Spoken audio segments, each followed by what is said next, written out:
함께 합독하시겠습니다.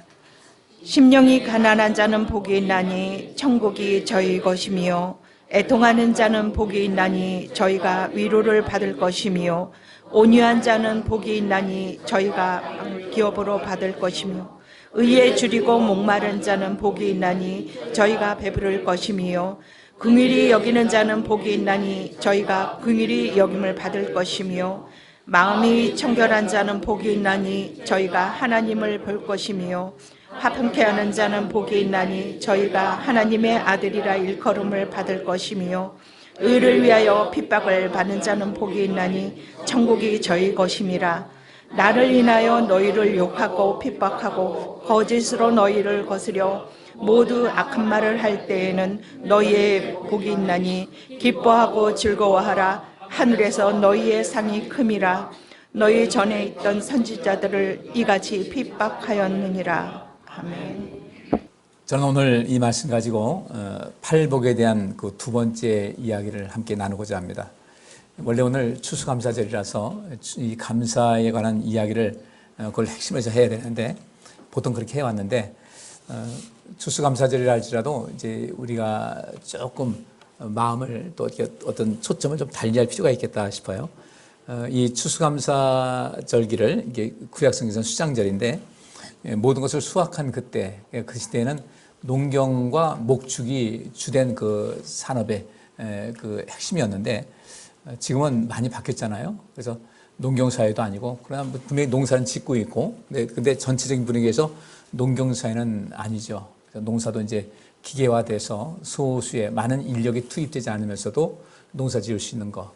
옛날에는 우리 벼농사 같은 거는 노동집약적이었죠. 그래서 온 동네가 같이 서로 품을 이제 주고받고 하면서 농사를 지었는데, 지금은 그런 시대도 아니고 하다 보니까 우리는 농사 지을 때 얼마나 그것이 힘든지, 또 수확할 때 얼마나 기쁨이 있는지, 그 땀의 그 대가가 무엇인지를 잘 모르는 것 같아요. 물론 우리가 살고 있는 생활 현장에서 이 모양 저 모양으로 이제 활동하면서 경제적인 그 활동을 하는 것도 물론 쉽지는 않지만은, 그래서 이 추수감사주의라고 하면 좀 우리가 감이 좀 떨어지는 것 같아서, 이제는 이 추수감사라는 것에서 우리가 어떤 그 감사라는 것에 초점 맞춰가지고 새로운 패러다임을 좀 가지면 좋겠다는 생각이 듭니다. 오늘 제가 이 팔복에 대한 말씀을 나눌 건데, 사실 이 팔복에도 이게 그 감사에 대한 것이 넘치게 되죠.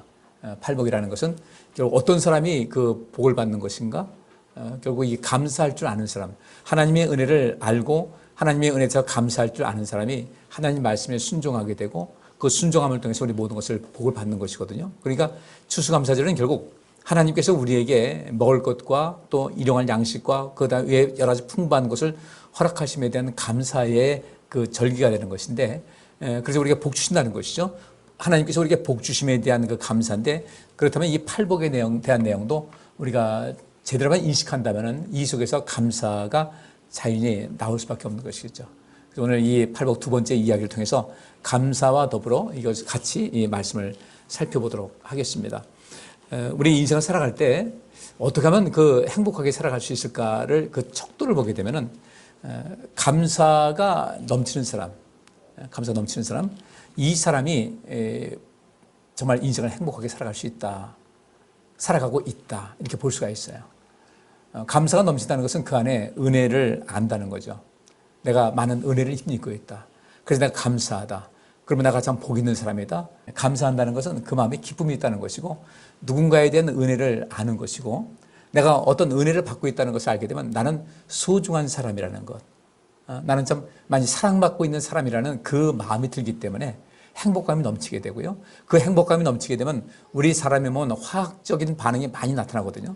그 화학적인 반응 속에서 우리가 어떤 그 엔돌핀이라든지 이런 여러 가지 호르몬이 나온다는 거죠. 그 호르몬이 감사를 알고 기쁨이 있고 은혜를 알고, 그래서 행복감을 느끼게 되면 그런 몸에 유익한 호르몬이 많이 분비가 되는 거예요.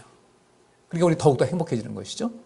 또 그런 모든 그 몸에 좋은 호르몬은 우리 육신의 그 몸을 더욱더 강화시키고 건강케 하는 그런 요인이 되는 것이고, 그 속에서도 우리 하나님의 은혜를 알게 되는 것이고, 그래서 이 감사의 삶은 우리 삶에 너무도 소중한 그런 부분이라는 것을 우리는 인식을 하셔야 됩니다.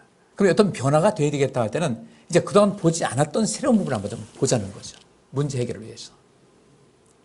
저희 1층 카페가 좀 약간 어둡다 그래서 노란 빛이 나는 그 LED 등을 좀 큰 걸 달았어요. 달았는데 달아서 불이 들어왔어요. 들어왔는데 껐는데도 불구하고 희미하게 불이 계속 들어와 있는 거예요. 왜 그렇게 했어요? 여러분 혹시 가정에도 그런 집 있으면 분명히 문제가 있는 거예요. 그래서 봤을 때 제가 보자, 이거 배선이 잘못됐구나. 근데 제가 연결한 배선이 아니라, 잘못된 것이 아니라, 그건 뭐 여기 공사 자체가 이 건물 들어올 때부터, 그러니까 그 자체, 처음 이 공사 시작할 때부터 배선이 잘못됐던 거예요. 그래서 그걸 좀 수정을 했거든요. 수정하는데 다른 것이 아니라 선이 이렇게 220이니까 두 선 들어오잖아요.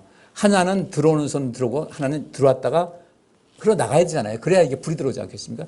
들어오는 선이 있고 나가는 선이 있는데 들어오는 선 앞에 스위치를 달아가지고 켰을 때 들어오는 선이 들었다 나갔다 해야 되는데 이 나가는 선에다 연결해가지고 교류는 왔다 갔다 하니까 거꾸로 해가지고 계속해서 이 등에 계속해서 압력을 주고 있는 거예요. 스트레스를 주고 있는 거예요.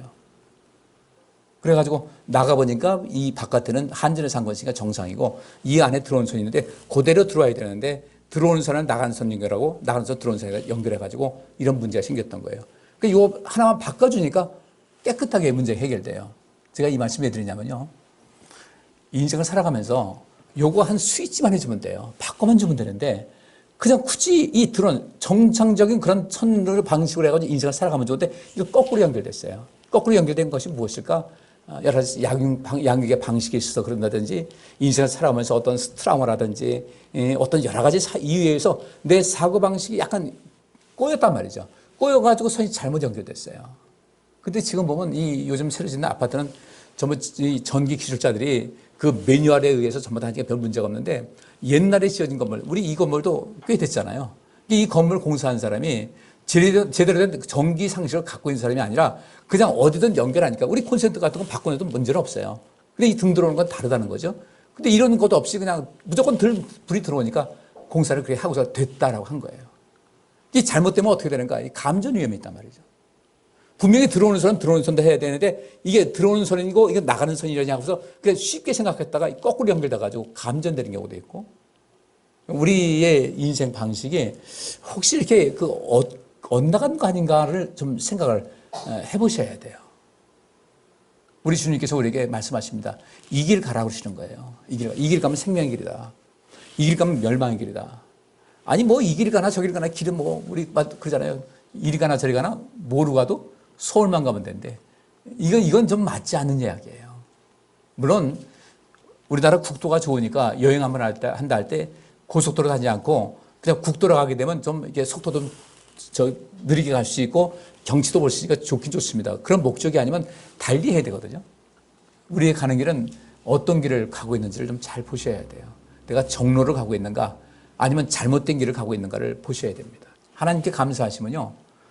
하나님의 은혜가 더욱더 넘치게 되는데 우리가 어느 날부턴가 하나님에 대한 감사가 서서히 식어지면서 감사의 그 느낌이 식어지면 그때부터는 믿음은 그냥 곤두박질 칩니다. 감사를 모르는데 어떻게 헌신이 돼요? 봉사가 어떻게 돼요? 봉사하고 헌신하는 거 귀찮은 거예요. 근데 그분에 대한 진정한 감사가 있으면요. 내가 헌신할 수 있고 봉사할 수 있는 기회가 있다. 앞장서서 하는 거죠. 근데 그 감사가 없으니까 귀찮은 거예요. 하나님의 일에 이 봉사 헌신이 귀찮다고 할 때는 이미 이 속에서 하나님과 나 사이에 굉장히 금이 심하게 갔다고 보시면 돼요. 그리고 이후에 충성하지 않았으니까 맡은 자에게 구할 것은 충성이라고 했는데 충성되지 않으니까 하늘에 상급도 없는 거예요. 감사가 없으니까 이런 모든 봉사, 헌신 이것뿐 아니라 주님 앞에 드리는 헌금조차도 안 되는 거예요. 그러니까 이 모든 것을 하나님께서 다 카운트하고 계신데 너 좀 마음이 변한 것 같다. 내가 왜 변했습니까? 난 절대 안 변했습니다. 근데 열매를 보면 알게 되는 것이거든요. 우리 성도님들 오늘 감사주일인데 오늘 여러분들의 그 봉사와 헌신과 충성을 꼭 회복할 수 있기를 주의 이름으로 축복합니다. 이거 식으면 굉장히 심각한 문제가 돼요. 제가 오늘 이 3절 말씀 있지 않습니까? 여기 심령이 가난한 자는 복이 있나니 천국이 저희 것이라고 했는데 천국이 저희 것이다. 천국 간다는 거죠. 이 사람은 천국 들어가요. 어떤 사람이 심령이 가난한 사람은 천국 간다. 그러면 여기서 제가 그렇게 결론 내린 겁니다. 그러면 심령이 가난한 사람이 왜 복이 있는가? 천국이 저희 것이란 천국을 준다는 겁니다. 천국 백성이 되게 할 것이라는 거예요. 그러면 이 천국 백성이 되기 위해서는 심령이 가난한 자가 되어야 된다. 그럼 천국 가는 길은 어떤 것인가를 이 심령이 가난한 것과 이렇게 연관시켜서 본 거예요. 그래서 지난주에 뭘 알았습니까? 심령이 가난한 사람들은 뭘 할 줄 안다? 하나님의 은혜를 알고 죄에 대한 경각심을 갖고 늘 회개할 줄 알고 죄의 문제를 잘 정리하는 사람이다. 또 천국 가기를 간절히 소원하는 이런 사람이기 때문에 이 세상에 천국이 가장 최고의 가치를 두고 있기 때문에 그 다음 것은 항상 뒤로 1순위, 2순위 이렇게 밀려나게 되는데 그 심령이 가난하지 않은 사람들, 천국 가야 된다는 이런 절박한 심령이 없는 사람들은 항상 모든 이 삶의 우선순위가 하나님이 뒤로 밀리게 된다는 거예요. 이 속에서 우리 삶에 문제가 심각하게 발생한다는 거죠. 우리가 언제 어떻게 될지 몰라요. 그리고 언제 어떻게 될지 그 때가 문제지 그 시기가 문제지 우리는 누구나 다 죽을 수밖에 없는 거예요. 누구나. 우리가 그날을 준비해서 우리 하나님께서 우리에게 영원한 세계를 주겠다. 그러면 영원한 세상을 바라보는 그 사람들, 희망이 있고 비전이 있는 사람들은 이 땅을 살아가면서 희망이 있기 때문에 세월이 흘러서 몸이 늙어간다 할지라도 그 늙는 것 때문에 절대 슬퍼하지 않아요. 늙는 것을 즐겨하는 거죠. 여러분 가을 보세요. 지금 가을 보면 그 이파리들이 뭐 하고 있는 거예요? 죽어가고 있는 거예요. 죽어가는 모습이 굉장히 아름다운 거예요. 그 죽어가서 이 잎이 떨어질 때 떨어지는 낙엽도 이쁜 거예요. 그죠? 안 이뻐요, 안 이뻐요? 낙엽 밤새가 얼마나 좋아요. 근데 얘네들은 이 나무는요, 또 내년 되면 어떻게 됩니까? 3월 되면 우리가 아직도 춥다고 하는데 그때부터 매화 같은 경우는 어때요? 그 추운 때 이파리 나고 꽃이 피기 시작해요. 희망이 있는 거예요. 그래서 우리가 나무를 볼 때 아이고 이게 다 베어버려야 되는데 안 베어버리는 거예요. 왜? 내년에 또 잎이 날 거니까. 우리 삶에도 그렇게 희망을 가지고 살아가야 되겠다. 그리고 이 천국에 대한 희망이 있는 사람들은 이 세상 살아가면서 지나치게 좌절하지 않습니다. 내게는 영원한 생명이 있는데 내 인생에 또 다른 인생이 있는데 그럼 그 또 다른 인생에 들어가는데 그 관문이 어떤 것인가를 봤을 때 그 길이 좁다. 그 문도 좁다. 그럼 그 길이 좁고 문이 좁다는 것은 인생살이가 그렇게 고단하고 지치고 막 너무너무 힘들고 핍박당하고 그런 것이 아니라는 거예요. 하나님 말씀대로 사는 것이 그렇게 쉽지 않더라는 겁니다. 우리 하나님을 바라보면서 주님 감사합니다. 이제까지 산 것도 주님의 은혜인데 주님 제 안에서 있는 모든 것 주님의 은혜에 감사하고 살겠습니다. 주여 저를 치료하여 주옵소서. 그 마음이 은혜가 있고 감사가 있고 그 다음에 인생을 살아가는 어떤 적극적인 그런 마음으로 열심히 살다 보면 좋은 일이 넘치게 될 줄 믿습니다. 할렐루야. 네, 그렇게 사세요. 그리고 심령이 가난한 사람들 복이 있다. 이 말씀을 이것과 오늘 복이 있다는 말씀하고 감사하고 한번 연관시켜 보도록 하겠습니다. 로마서 10장 16절부터 18절. 그러나 저희가 다 복음을 순종치 아니하였도다. 이사야가 가로되 주여 우리의 전하는 바를 누가 믿었나이까 하였으니 그러므로 믿음은 들음에서 나며 들음은 그리스도의 말씀으로 말미암았느니라. 그러나 내가 말하노니 저희가 듣지 아니하였느뇨? 그렇지 아니하다. 그 소리가 온 땅에 퍼졌고 그 말씀이 땅끝까지 이르렀도다 하였느니라. 아멘. 바울이 이 로마에 있는 성도들에게 이야기를 합니다. 여러분들 믿음으로 사셔야 됩니다. 그리고 믿음이 있으면은 하나님을 믿는 그 믿음이 있기 때문에 우리 그런 말 있잖아요. 뒷배가 뭐예요? 뒷배. 뒤에 있는 배예요? 뒷배경이라는 것이 뒷배잖아요. 최고의 뒷배경인 우리 하나님께서 우리와 함께 하신 것을 알거든요. 우리가 복음을 순종하면 되는데 근데 여기 이사야가 말하기를 우리의 전하는 바를 누가 믿었나이까. 그러면서 그러므로 믿음은 들음에서 나며 들음은 그리스도의 말씀으로 말미암았다. 우리 구원은 뭘로 받습니까? 믿음을 받죠. 근데 이 믿음이 또 오늘날 이 시대에는 믿음이 너무 가치 없는 것이 되어버렸어요. 그냥 믿음이 뭔지를 알지 못해요. 야고보서 말씀 보니까 어떤 믿음이 살아있는 믿음이다? 행함이 있는 믿음이 살아있는 믿음이다. 처음에 믿을 때는 어린아이와 같지만 세월 지나면서 우리가 이 정도 신앙생활 3년 정도 했으면요. 그 다음에 그 하나님 말씀대로 살아가는 그것이 훈련이 잘 되어 있어야 돼요. 근데 그것이 안 되어 있으면 우리는 믿음이라고 말할 수가 없어요. 그런데 이 믿음이 어디서 나는가 했더니 들음에서 난다. 들음은 무엇인가 봤더니 그리스도의 말씀으로 말미암았다. 그럼 이 시대에 왜 믿음이 들음에서 난다고 했겠어요? 그 당시에는 이 성경책을 하나씩 갖고 있었어요? 없었어요? 없었어요. 그러면 어떻게 해야 돼요? 큰 두루마리에다 앞에서 회당 또는 교회에서 하나님 말씀을 읽어주면 그 읽어주는 사람의 그 말씀을 듣기 위해서 사람들이 모였던 거예요.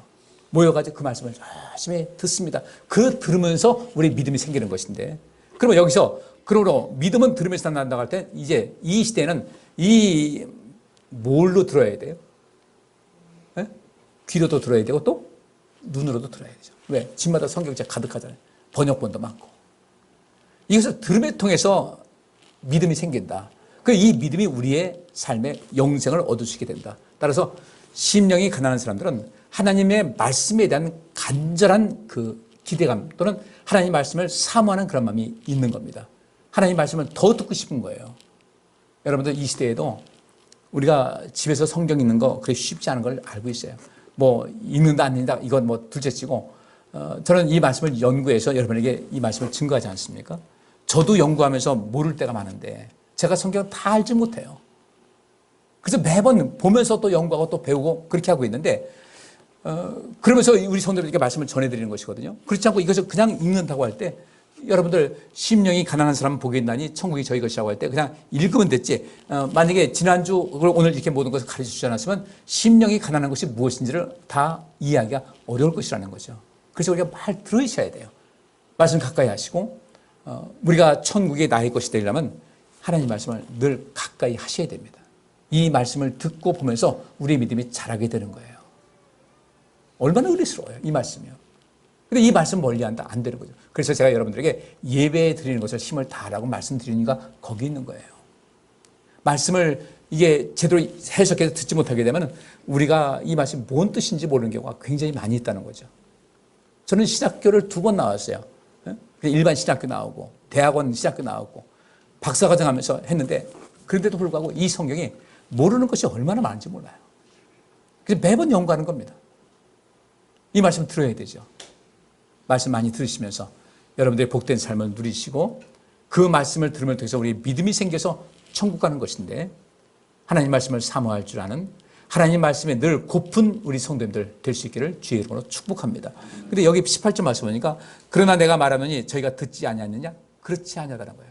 들었다는 거예요. 들었는데도 불구하고 그 소리가 온 땅에 퍼졌고 그 말씀이 땅끝까지 이르렀는데 결국은 그들이 뭘 안 하더라? 순종치 아니했다. 순종하셔야 돼요. 말씀을 보고 듣고 그 말씀에 순종해야만 우리가 하나님 나라가 나의 것이라고 되는데 문제는 그것이 쉬운 길이 아니라는 거죠. 달리 그 천국 문이 천국 가는 길이 좁고 험한 것이 아니에요. 그것이 안 되는 거예요. 내 욕심 때문에, 내 생각 때문에, 귀찮음 때문에, 내 게으름 때문에, 내 왜곡된 생각 때문에 계속 하나님 말씀이 막히다 보니까 내 믿음이 쑥쑥 자라질 못하더라.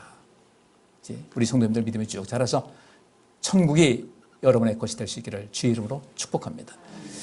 마태복음 25장 7절부터 13절 말씀 보니까요. 이에 그 처녀들이 다 일어나 등을 준비할 시에 미련한 자들이 슬기 있는 자들에게 이르되 우리 등불이 꺼져가니 너희 기름을 좀 나눠달라 하거늘 슬기 있는 자들이 대답하여 가로되 우리와 너희의 쓰기에 다 부족할까 하라 하니 차라리 파는 자들에게 가서 너희 쓸 것을 사라 하니 저희가 사러 간 동안에 신랑이 오므로 예비하였던 자들은 함께 혼인잔치에 들어가고 문은 닫힌지라 그 후에 남은 처녀들이 와서 가로되 주여 주여 우리에게 열어주소서 대답하여 가로되 진실로 너희에게 이르노니 내가 너희를 알지 못하노라 하였느니라 그런즉 깨어있으라 너희는 그날과 그 시를 알지 못하느니라. 아멘. 마태복음 25장에는 이렇게 여러 가지 비유가 있죠. 달란트 비유도 있고 미련한 처녀 또 지혜로운 처녀 비유가 있고 이렇게 3가지 비유가 나와 있는데 그 중에 하나예요. 뭐 같은 그 내용입니다만은 천국에 가는 그런 내용입니다. 신랑이 이제 온다고 했습니다. 10처녀가 신부예요. 일부 다치세 그런 것은 아니고 하나의 비유를 말하는 겁니다. 우리는 예수 그리스도의 신부와 같이 주님께로부터 사랑받는 그런 존재라는 것을 의미하는데 이 처녀는 누구냐면 성도들을 얘기하는 거예요. 교회라고 하는 그 안에 있는 그 사람들입니다. 전체를 말하고 있습니다. 이 중에서 문이 닫혀가지고 못 들어가는 사람들은 이 사람은 어떤 교회인가? 유형교회라고 그래요. 근데 남은 그 문 안에 있어서 신랑을 맞이한 사람들은 무형교회라고 합니다. 그 유형교회는 무엇인가? 이 세상에 있는 모든 사람들이에요. 이 10명은 전체가 유형교회인데 그중에 5은 무형교회에 속한 사람이다. 어떤 사람인가 봤더니 준비된 사람이었어요. 신랑이 온다. 준비해야 되죠. 신랑과 함께 혼인잔치 한다. 그러면 이 당시에 혼인은 주로 밤에 많이 했습니다. 밤에 하다 보니까 기름을 준비해야 돼요. 지금 같이 전기가 없잖아요. 준비해야 되는데 그 밤을 하룻밤을 충분히 지새고 그 다음날 아침을 맞이할 때까지 기름을 준비했던 여자가 있었고 그렇지 않고 이제 웬만하면 일찍 끝나겠지 했는데 처음 신랑이 오는 시간부터 늦어진 거예요. 너무 늦어가지고 다 잠이 들어버렸어요. 근데 신랑이 곧 다가왔다, 거의 다 왔다니까 눈을 떴는데 보니까 5은 아침까지 준비했으니까 문제가 없는데 준비가 안 된 사람들은 여기서 아침까지 기다릴 수가 없다는 거죠. 그러니까 준비된 사람한테 나눠 쓰자는 게 이 사람. 우리 거 나눠주면 우리 다 같이 못 써. 빨리 나가서 사와. 이들이 가서 사러 갔다 왔는데 보니까 문이 닫혀 있는 거예요. 아유, 그래도 열어주겠지. 우리가 기다렸었으니까. 우리 다 신부니까 기다리겠지. 근데 안에서 뭐라고 하냐면요. 진실로 너희에게 이르노니 내가 너희를 알지 못한다. 이렇게 말씀하고 있어요. 그러니까 이게 무엇이겠습니까? 심령이 가난한 사람, 천국을 사모할 사람들은 모든 것을 준비할 때 어떻게 해요? 넉넉하게 준비를 합니다. 제가 늘 그러잖아요. 안전지대에 머물자. 구원의 안전지대에 머물러야지 겨우 빠듯하게 하게 되면 문제가 심각한 거예요. 시험 보는데 점수가 간당간당해요. 간당간당해. 그래가지고 이것 때문에 전전긍긍하는 거죠. 어떻게 될 것인가? 준비 좀 많이 하셔서 천국에 넉넉하게 들어갈 수 있는, 천국의 안전지대에 안착할 수 있는 여러분 될 수 있기를 주의 이름으로 축복합니다. 준비 많이 하셔요. 그래서 주님 앞에 섰을 때 이런 모든 것을 온전하게 할 수 있도록 애썼다 수고했다 할 정도로 말씀을 들을 수 있도록 해야지, 그렇지 않고 나 여기서 예배 드리는 걸로만 만족하면 안 돼요. 그것 가지고는 안 돼요. 예배는 가장 기본적인 것이고요. 그 다음에 또 다른 차원의 어떤 것이 있어야 되는 거예요. 그 행함이 뒤따라야 되는 거죠. 행함의 열매가 있어야 되는데, 그저 그런즉 깨어있으라 너희는 그날과 그 시를 알지 못한다. 언제인지 모르니까 어느 때가 되든 내가 준비된 상태가 하게 되면 아무 문제가 없는 거죠. 마태복음 19장 21절부터 24절 같이 읽습니다. 예수께서 가라사대 내가 온전하고자 할진대 가서 내 소유를 팔아 가난한 자들을 주라. 그리하면 하늘에서 보화가 내게 있으리라. 그리고 와서 나를 쫓으라 하시니 그 청년이 재물이 많음으로 이 말씀을 듣고 근심하여 가니라. 예수께서 제자들에게 이르시되 내가 진실로 너희에게 이르노니 부자는 천국에 들어가기가 어려우니라. 다시 너희에게 말하노니 약대가 바늘기로 들어가는 것이 부자가 하나님의 나라에 들어가는 것보다 쉬우니라 하신대. 아멘. 여기 있는 말씀 보니까 참 대단한 거죠. 이 말씀이요. 왜 대단한가? 천국 가는 길이 확 열려 있는데 문제는 부자가 하나님 나라에 들어가는 것이 약대가 바늘기로 가는 것보다 더 어렵다는 거예요. 이게 뭔 말씀인가? 한 부자 청년이 와서 어떻게 하면 천국 갈 수 있겠습니까? 천국은 어떻게 해야 갑니까? 라고 아주 자신만만하게 물어본 거예요. 나 천국 갈 수 있다 이렇게 했는데 예수님께서 계명을 지켜라 하니까 저 다 지켰거든요. 한 가지 부족한 것이 있는데 내 소유를 팔아서 가난한 자를 주라. 그러면 하늘에서 보화가 내게 있을 것이다. 하늘에서 보화가 내게 있다는 것이니까 이 사람은 그러면 내가 하나님 나라 천국 갈 수 있다는 거죠. 또 거기다 보화가 있을 것이다. 그리고 와서 나를 쫓으라 하니까 이 사람이 재물이 많음으로 이 말씀을 듣고 근심하며 갔다 그랬어요. 남의 얘기 아니에요. 남의 얘기 아니에요. 천국을 사모하는 사람들은 천국 가기 위해서, 천국에서 보화를 얻기 위해서 내가 할 수 있는 그 범위 안에서 많이 기부를 합니다. 전 그래서 여러분에게 하나님께 드리는 헌금도요, 제대로 드리라는 거예요. 여기 있는 말씀 그거예요. 여기 이 사람에게만 움키는 사람이 천국 가기 어렵지, 펴는 사람들은요, 여기다 큰 보물이다. 이 땅에서도 보물이고 하늘에서도 보물이고 천국 갈 수 있다고 했는데 열심히 해야 되죠. 자, 이것이 바로 무엇입니까? 천국 가기를 소망하고 그 천국이 고픈 사람들은 천국 가는 길이 무엇인지 알고 항상 그 좁은 길, 또 봉사하는 길, 헌신하는 길, 이 사회에 선한 영향력을 끼치는 일, 가난한 사람을 돌보는 일, 하나님 말씀에 있는 대로 이웃사랑을 실천하는 일에 늘상 앞장서더라. 그래서 천국 가는 거예요. 그냥 거저 가는 거 아닙니다. 그러잖아요. 남 착해도 못 가고, 또 돈 있어도 못 가고, 그죠? 저같이 잘생겨도 못 가고, 못 가는 거예요. 믿음으로만 간다. 그 믿음은 무엇인가? 행함이 따르는 믿음이 구원을 받을 수가 있다. 자, 마지막 하나만 보고 마치겠습니다. 베드로후서 1장 5절부터 11절입니다. 이러므로 너희가 더욱 힘써 너희 믿음의 덕을, 덕의 지식을, 지식의 절제를, 절제의 인내를, 인내의 경건을, 경건의 형제의 우애를, 형제의 우애의 사랑을 공급하라. 이런 것이 너희에게 있어 흡족한즉 너희로 우리 주 예수 그리스도를 알기에 게으르지 않고 열매 없는 자가 되지 않게 하려니와, 이런 것이 없는 자는 소경이라 원시지 못하고 그의 옛죄를 깨끗게 하심을 잊었느니라. 그러므로 형제들아 더욱 힘써 너희 부르심과 택하심을 굳게 하라. 너희가 이것을 행한 적 언제든지 실족치 아니하리라. 이같이 하면 우리 주 곧 구주 예수 그리스도의 영원한 나라에 들어감을 넉넉히 너희에게 주시느니라. 할렐루야. 꼭 이 말씀을 기억하시기 바랍니다. 예수 그리스도를 아는 것에 절대로 게으르지 마세요. 열매 없는 자가 되면 안 돼요. 열매 맺기를 위해서 힘을 다하세요. 소경이라 원시지 못하고 있는데 우리 멀리 보셔야 돼요. 멀리. 그래서 우리 신앙생활 모든 헌신과 봉사와 충성이 모든 것은 비용이 아니라 이것은 100% 아니라 몇백 퍼센트 확정이 나는 투자다.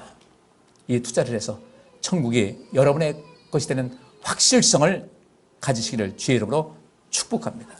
영원한 나라에 들어가면 넉넉히 너에게 주신다고 했으니 오늘 이 베드로서에 있는 이 말씀, 믿음의 덕을 쌓고 덕의 지식을 더하고 지식의 절제를 하고 절제의 인내를 하고 인내의 경건을, 경건의 형제회를, 형제회의 사랑을 공급하라. 믿음과 소망과 사랑 이 세 가지가 항상 충만히 있어서 복된 삶을 이 땅에서도 주의 나라에서도 누리시기를 주의 이름으로 축복합니다. 기도합니다. 하나님 감사합니다. 저희들 오늘 하나님의 나라에 들어갈 수 있는 이러한 사람들, 심령이 가난한 사람들이 들어간다는 말씀을 살폈습니다. 심령이 가난한 것, 하나님께 회개할 줄 알고 죄에 대한 경각심을 갖고 늘 죄와 싸움에서 이기는 삶을 살고 축복의 통로의 삶을 살고 믿음을 얻기 위해서 늘 예배드리고 말씀에 있는 것에 몰입을 하고 여러 가지 덕을 쌓고 예수 그리스도를 더욱더 알기에 힘을 다하면서 사는 사람들, 멀리 내다볼 수 있는 비전이 있는 사람들이 하나님 나라에 넉넉히 들어간다고 말씀하고 있는데 이 모든 것을 이름에 부족함이 없게 하여 주옵소서. 특별히 무엇보다도 매일매일 범사에 때마다 일마다 어느 때든지 하나님께 감사하는 삶을 살아서 우리의 온 영혼이 날마다 강건케 하여 주옵소서. 예수 그리스도 이름으로 기도하옵나이다. 아멘.